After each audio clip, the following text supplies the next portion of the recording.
आक्षेपार्ह पोस्टमुळे 2 गटात निर्माण झालेल्या तणावानंतर पुण्यातल्या यवतमधील परिस्थिती नियंत्रणात, गावात जमावबंदी लागू, पोलिसांचा कडेकोट बंदोबस्त।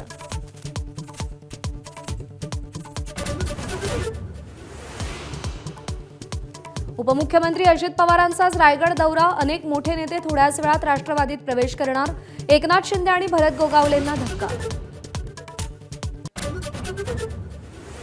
मनसे अध्यक्ष राज ठाकरे आणि संजय राऊत आज एकाच मंचावर येणार, शेतकरी कामगार पक्षाच्या 78व्या वर्धापन दिन सोहळ्याचं दोघांनाही निमंत्रण, शिवसेना मनसेत जवळीक वाढत असल्याचं अधोरेखित, शेकापच्या रॅलीला सुरुवात।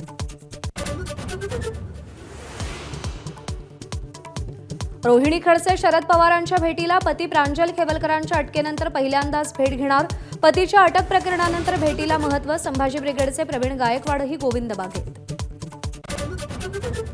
मुंबईहून पुण्याला केवळ 1.5 तासात पोहोचता येणार, केंद्रीय रस्ते वाहतूक मंत्री नितीन गडकरींची माहिती, पुढील 15 दिवसात महामार्गाच्या कामाचं भूमिपूजन करणार असल्याची माहिती।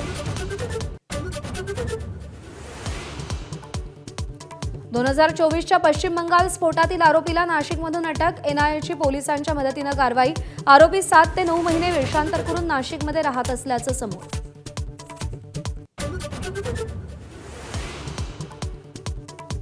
मुंबईतील मिठी नदी घोटाळा प्रकरणात आर्थिक गुन्हे शाखेकडून आरोपपत्र दाखल, केतन कदम आणि जय जोशी विरुद्ध 7,000 पानांचं आरोपपत्र, 65 कोटी 54 लाखांचा गैरव्यवहार झाल्याचं समोर।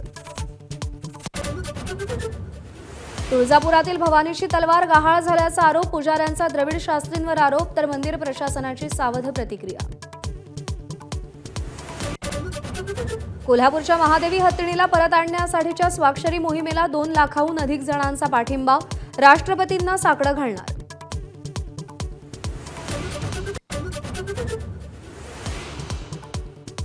मुंबईतील दादरमधला कबूतरखाना हटवण्यास स्थानिक आणि पक्षप्रेमींचा विरोध, कबूतरखाना हटवण्यास आलेल्या महानगरपालिकेच्या पथकाला जमावानं रोखलं। 3,000 कोटींच्या कथित कर्ज घोटाळ्याप्रकरणी उद्योगपती अनिल अंबानींविरुद्ध ईडीकडून लुकआउट सर्क्युलर जारी, 5 ऑगस्टला दिल्लीच्या ईडी कार्यालयात हजर राहण्याचे आदेश। माजी पंतप्रधान देवेगौडांचे नातू प्रज्वल रेवण्णाला आज शिक्षा ठोठावणार, 47 वर्षीय मोलकरणीवर बलात्काराचा आरोप सिद्ध, रेवण्णाविरुद्धच्या 4 पैकी एका प्रकरणाचा निकाल काल जाहीर।